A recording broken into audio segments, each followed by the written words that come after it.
আসসালামু আলাইকুম, স্বাগতম ওয়ার্ল্ড অ্যাটলাস টিভি সংবাদে। আমি মোহাম্মদ নোমান ইসলাম আজকের সব আন্তর্জাতিক খবর নিয়ে হাজির হয়েছি। শুরুতেই জানিয়ে দিব সংবাদ শিরোনাম, তারপর বিস্তারিত। খামেনিকে সরাতে চান ট্রাম্প। ইরানের শক্তির কাছে কি পরাস্ত হবে যুক্তরাষ্ট্র? আলোচনা চলছে, সেই সঙ্গে বাড়ছে যুক্তরাষ্ট্র ইরান যুদ্ধের ঝুঁকি। সামরিক মহড়ার পরেও ইরানের শক্ত অবস্থানে বিস্মিত ট্রাম্প।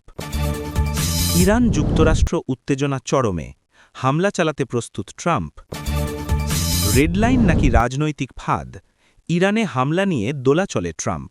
আপনি যদি ইসরায়েলের ধ্বংস চান এবং মুসলিমদের বিজয় চান, তাহলে ভিডিওটিতে একটি লাইক ও চ্যানেলটি সাবস্ক্রাইব করে যাবেন। আসসালামু আলাইকুম, স্বাগতম জানাচ্ছি ওয়ার্ল্ড অ্যাটলাস টিভি সংবাদে। আমি মোহাম্মদ জায়েদ গাজী। এতক্ষণ শুনছিলেন সংবাদ শিরোনাম, এবার বিস্তারিত। প্রথম শিরোনাম, খামেনিকে সরাতে চান ট্রাম্প। ইরানের শক্তির কাছে কি পরাস্ত হবে যুক্তরাষ্ট্র? দর্শক, মধ্যপ্রাচ্যের ভূরাজনৈতিক অঙ্গনে এই মুহূর্তে সবচেয়ে বড় আলোচনার বিষয় হচ্ছে যুক্তরাষ্ট্র এবং ইরানের মধ্যকার এই স্নায়ুযুদ্ধ এবং ক্ষমতার লড়াই। আন্তর্জাতিক বিশ্লেষকদের মতে মার্কিন প্রশাসন দীর্ঘদিন ধরেই ইরানের বর্তমান নেতৃত্ব বা শাসন ব্যবস্থায় একটি বড় ধরনের পরিবর্তন আনার স্বপ্ন দেখছে, যার কেন্দ্রবিন্দুতে রয়েছেন ইরানের সর্বোচ্চ নেতা আয়াতুল্লাহ আলী খামেনি। ডোনাল্ড ট্রাম্পের কৌশলগত নীতি বা ম্যাক্সিমাম প্রেশার ক্যাম্পেইনের মূল উদ্দেশ্যই হল অর্থনৈতিক ও কূটনৈতিকভাবে ইরানকে এতটাই কোণঠাসা করা যাতে তাদের অভ্যন্তরীণ কাঠামো ভেঙে পড়ে এবং নেতৃত্ব পরিবর্তনে বাধ্য হয়। তবে এখানে একটি অত্যন্ত গুরুত্বপূর্ণ প্রশ্ন সামনে চলে আসে, আর তা হল ইরানের নিজস্ব শক্তির কাছে কি শেষ পর্যন্ত যুক্তরাষ্ট্রকে পরাস্ত হতে হবে, বা তাদের কৌশল কি ব্যর্থ হবে? আপনারা যদি একটু গভীরভাবে লক্ষ্য করেন তাহলে দেখবেন ইরান সামরিক দিক থেকে হয়তো যুক্তরাষ্ট্রের সমকক্ষ নয়, কিন্তু তাদের রয়েছে এক বিশাল অ্যাসিমেট্রিক বা অসম সামরিক সক্ষমতা। বছরের পর বছর ধরে পশ্চিমা নিষেধাজ্ঞা মোকাবিলা করে ইরান নিজেদের একটি শক্তিশালী ডিফেন্স মেকানিজম বা প্রতিরক্ষা ব্যবস্থা তৈরি করেছে। তাদের ড্রোন প্রযুক্তি, ব্যালিস্টিক মিসাইল প্রোগ্রাম এবং মধ্যপ্রাচ্য জুড়ে থাকা বিভিন্ন মিত্র গোষ্ঠীগুলো যুক্তরাষ্ট্রের জন্য এক বিশাল মাথা ব্যথার কারণ। ট্রাম্প প্রশাসন হয়তো চাইলেই একটি সরাসরি সামরিক অভিযানে যেতে পারে, কিন্তু সেই অভিযানের পরিণতি কী হবে তা নিয়ে পেন্টাগনের শীর্ষ সামরিক কর্তাদের মধ্যেও গভীর উদ্বেগ রয়েছে, কারণ ইরানের ভৌগোলিক অবস্থান এমন একটি জায়গায় যেখান দিয়ে বিশ্বের অন্যতম প্রধান তেল চলাচলের পথ হরমুজ প্রণালী অবস্থিত। যদি কোনো কারণে এই অঞ্চলে বড় ধরনের সংঘাত বা যুদ্ধ পরিস্থিতি তৈরি হয়, তবে শুধু মধ্যপ্রাচ্য নয়, পুরো বিশ্বের অর্থনীতিতে এক ভয়াবহ ধস নামবে। তেলের দাম আকাশ ছোঁয়া হয়ে যাবে এবং বৈশ্বিক মূল্যস্ফীতি চরম আকার ধারণ করবে। যুক্তরাষ্ট্র কি এই মুহূর্তে এমন একটি বৈশ্বিক অর্থনৈতিক বিপর্যয়ের ঝুঁকি নিতে প্রস্তুত? তাছাড়া বর্তমান সময়ে ইরান আন্তর্জাতিক অঙ্গনে একা নয়।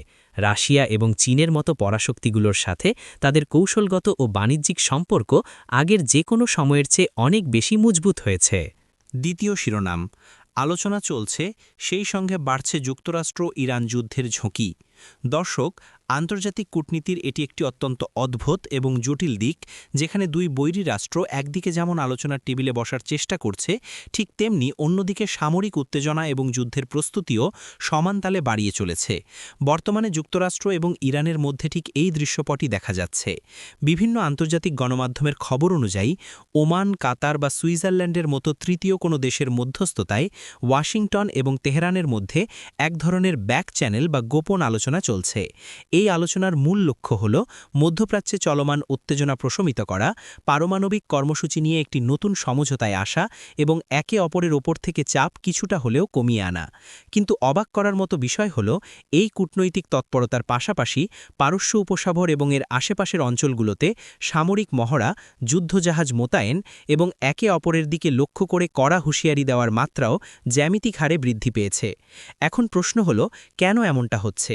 কেন আলোচনার পাশাপাশি যুদ্ধের ঝুঁকিও বাড়ছে? আন্তর্জাতিক সম্পর্ক বিশ্লেষকদের মতে এটি আসলে দুই পক্ষেরই একটি ডিটারেন্স বা নিবৃত্তিমূলক কৌশল। যুক্তরাষ্ট্র চাইছে সামরিক শক্তির ভয় দেখিয়ে এবং যুদ্ধের একটি বাস্তব পরিস্থিতি তৈরি করে ইরানকে আলোচনার টেবিলে তাদের শর্ত মানতে বাধ্য করতে। অন্যদিকে ইরানও বসে নেই, তারা তাদের সামরিক সক্ষমতার প্রদর্শনী করে যুক্তরাষ্ট্রকে এই বার্তা দিতে চাইছে যে তারা কোনো ধরনের চাপে নতি স্বীকার করবে না এবং তাদের উপর কোনো আঘাত আসলে তার কঠোর জবাব দেওয়া হবে। এই পেশি প্রদর্শনের কারণেই মূলত একটি বড় ধরনের সংঘাত বা যুদ্ধের ঝুঁকি প্রতিদিন বাড়ছে, কারণ যখন দুই দেশের সামরিক বাহিনী এত কাছাকাছি অবস্থানে থাকে এবং উত্তেজনা চরম পর্যায়ে থাকে, তখন যে কোনো একটি ছোট ভুল বোঝাবুঝি, রাডারের একটি ভুল সিগন্যাল অথবা মাঠ পর্যায়ে থাকা কোনো কমান্ডারের একটি ভুল সিদ্ধান্ত মুহূর্তের মধ্যেই একটি পূর্ণাঙ্গ যুদ্ধের রূপ নিতে পারে। ইতিহাসে এমন অনেক নজির রয়েছে যেখানে কোনো পক্ষই আসলে যুদ্ধ চায়নি, কিন্তু পরিস্থিতির কারণে এবং উত্তেজনার পারদ চরমে থাকায় শেষ পর্যন্ত তারা ধ্বংসাত্মক সংঘাতে জড়িয়ে পড়েছে। তৃতীয় শিরোনাম, সামরিক মহড়ার পরেও ইরানের শক্ত অবস্থানে বিস্মিত ট্রাম্প। বন্ধুরা, এই বিষয়টি সত্যি ভূরাজনৈতিক বিশ্লেষকদের জন্য একটি অত্যন্ত আকর্ষণীয় কেস স্টাডি হয়ে দাঁড়িয়েছে। যুক্তরাষ্ট্র এবং তাদের মধ্যপ্রাচ্যের মিত্র দেশগুলো মিলে পারস্য উপসাগর এবং এর পার্শ্ববর্তী অঞ্চলগুলোতে একের পর এক বিশাল আকারের সামরিক মহড়া পরিচালনা করেছে। এই মহড়াগুলোর উদ্দেশ্য কেবল রুটিন ট্রেনিং ছিল না, বরং এর একটি বড় মনস্তাত্ত্বিক উদ্দেশ্য ছিল ইরানকে ভয় দেখানো এবং তাদের সামরিক শক্তি প্রদর্শন করে তেহরানের ওপর চরম মানসিক চাপ সৃষ্টি করা। ট্রাম্প প্রশাসন হয়তো আশা করেছিল যে যুক্তরাষ্ট্রের এই অত্যাধুনিক যুদ্ধবিমান, বিমানবাহী রণতরী এবং বিশাল নৌবহরের উপস্থিতি দেখে ইরান ভয় পেয়ে যাবে এবং তাদের শক্ত অবস্থান থেকে কিছুটা হলেও সরে আসবে। কিন্তু বাস্তবে যা ঘটেছে তা খোদ মার্কিন প্রেসিডেন্ট ডোনাল্ড ট্রাম্প এবং পেন্টাগনের শীর্ষ কর্তাদেরও অবাক করে দিয়েছে। এত বিশাল সামরিক প্রদর্শনীর পরেও ইরান বিন্দুমাত্র বিচলিত হয়নি, বরং তারা তাদের অবস্থানে আগের চেয়েও বেশি অনড় এবং কঠোর রয়েছে।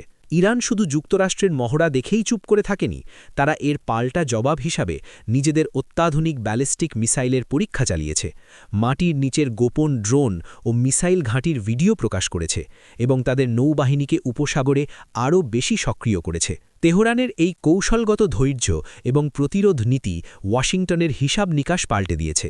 মার্কিন নীতি নির্ধারকরা বুঝতে পারছেন যে ইরান গত কয়েক দশকে নিজেদের সামরিক অবকাঠামো এমনভাবে সাজিয়েছে যা সাধারণ কোনো হুমকির মুখে ভেঙে পড়ার মতো নয়। ইরানের ভূখণ্ড অত্যন্ত বিশাল এবং পাহাড়ি হওয়ায় তারা তাদের গুরুত্বপূর্ণ সামরিক এবং পারমাণবিক স্থাপনাগুলো মাটির অনেক গভীরে এমনভাবে তৈরি করেছে যা যুক্তরাষ্ট্রের অত্যাধুনিক বাংকার বাস্টার বোমা দিয়েও ধ্বংস করা অত্যন্ত কঠিন। চতুর্থ শিরোনাম, ইরান যুক্তরাষ্ট্র উত্তেজনা চরমে, হামলা চালাতে প্রস্তুত ট্রাম্প। দর্শক, বর্তমান পরিস্থিতি বিশ্লেষণ করলে দেখা যায় যে ওয়াশিংটন এবং তেহরানের মধ্যকার সম্পর্ক এখন একটি বারুদের স্তূপের উপর দাঁড়িয়ে আছে, যেখানে একটি ছোট স্ফুলিঙ্গই বিশাল বিস্ফোরণ ঘটানোর জন্য যথেষ্ট। সাম্প্রতিক সপ্তাহগুলোতে আমরা দেখতে পেয়েছি যে পেন্টাগন অত্যন্ত দ্রুতগতিতে মধ্যপ্রাচ্যে তাদের সামরিক লজিস্টিক এবং সেনা সমাবেশ বাড়িয়েছে। B-52 বোমারু বিমান, প্যাট্রিয়ট মিসাইল ব্যাটারি এবং অতিরিক্ত স্ট্রাইক ফোর্স এই অঞ্চলে মোতায়েন করা হয়েছে, যা স্পষ্টভাবে ইঙ্গিত দিচ্ছে যে মার্কিন সামরিক বাহিনী যে কোনো মুহূর্তে একটি বড় ধরনের সামরিক পদক্ষেপ নেওয়ার জন্য সর্বোচ্চ প্রস্তুতি গ্রহণ করেছে। হোয়াইট হাউস থেকে আসা একের পর এক কড়া বিবৃতি এবং ডোনাল্ড ট্রাম্পের আক্রমণাত্মক বক্তব্য এই জল্পনাকে আরও উস্কে দিয়েছে যে তিনি হয়তো তার মেয়াদকালের একটি বড় সিদ্ধান্ত হিসেবে ইরানের পারমাণবিক স্থাপনা বা গুরুত্বপূর্ণ সামরিক ঘাঁটিতে একটি প্রিএম্পটিভ স্ট্রাইক বা আগাম অভিযান চালানোর প্রস্তুতি নিচ্ছেন। কিন্তু এখানে প্রশ্ন হল, ট্রাম্প কি সত্যিই একটি পূর্ণাঙ্গ আক্রমণ চালাতে প্রস্তুত, নাকি এটি তার দর কষাকষির একটি চরম কৌশল মাত্র? সামরিক বিশেষজ্ঞদের মতে যুক্তরাষ্ট্রের জন্য ইরানে হামলা চালানো ইরাক বা আফগানিস্তানের মতো সহজ কোনো বিষয় হবে না। ইরান একটি সুসংগঠিত সামরিক শক্তির অধিকারী এবং তাদের একটি বিস্তৃত নেটওয়ার্ক রয়েছে যা পুরো মধ্যপ্রাচ্য জুড়ে ছড়িয়ে আছে। যদি যুক্তরাষ্ট্র একটি সীমিত পরিসরের অভিযান বা লিমিটেড স্ট্রাইকও চালায়, তবে ইরান যে তার জবাবে চুপ করে বসে থাকবে এমনটি ভাবার কোনো কারণ নেই।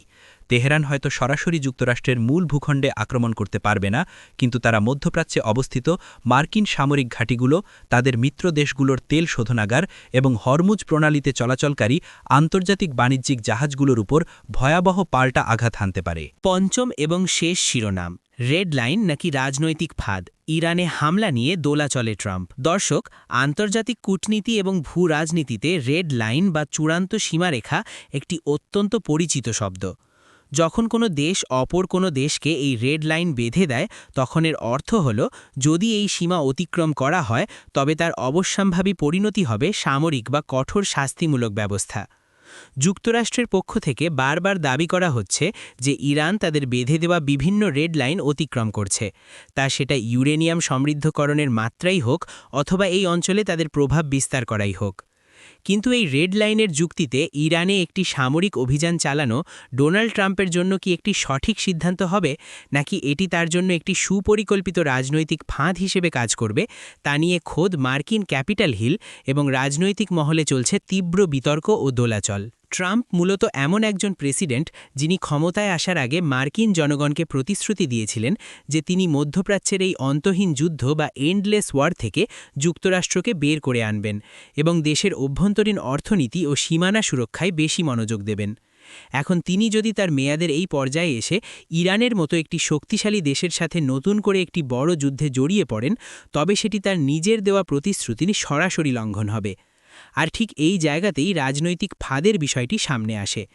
ডেমোক্র্যাটরা এবং ট্রাম্পের রাজনৈতিক বিরোধীরা হয়তো চাইবেন যে ট্রাম্প এমন একটি হঠকারী সিদ্ধান্ত নিক যার ফলে যুক্তরাষ্ট্রের হাজার হাজার কোটি ডলার একটি নতুন যুদ্ধে নষ্ট হয় এবং মার্কিন ভোটাররা তার উপর থেকে আস্থা হারিয়ে ফেলে। কারণ একটি যুদ্ধ শুরু করা যতটা সহজ, সেই যুদ্ধ থেকে সম্মানজনকভাবে বেরিয়ে আসা তার চেয়ে হাজার গুণ বেশি কঠিন। ওয়াশিংটনের অভ্যন্তরীণ রাজনীতিতে বর্তমানে দুটি স্পষ্ট ভাগ দেখা যাচ্ছে। একদিকে রয়েছেন কট্টরপন্থী বা হকিশ নীতি নির্ধারকরা, যারা মনে করেন যুক্তরাষ্ট্রের পরাশক্তি হিসেবে নিজেদের অবস্থান ধরে রাখার জন্য ইরানের ওপর এখনই চরম আঘাত হানা প্রয়োজন। অন্যদিকে রয়েছেন বাস্তববাদী এবং আইসোলেশনিস্টরা, যারা মনে করেন ইরানের সাথে যুদ্ধে জড়ালে লাভবান হবে কেবল রাশিয়া এবং চীন, কারণ তখন যুক্তরাষ্ট্রের পুরো মনোযোগ এবং সম্পদ মধ্যপ্রাচ্যেই আটকে থাকবে।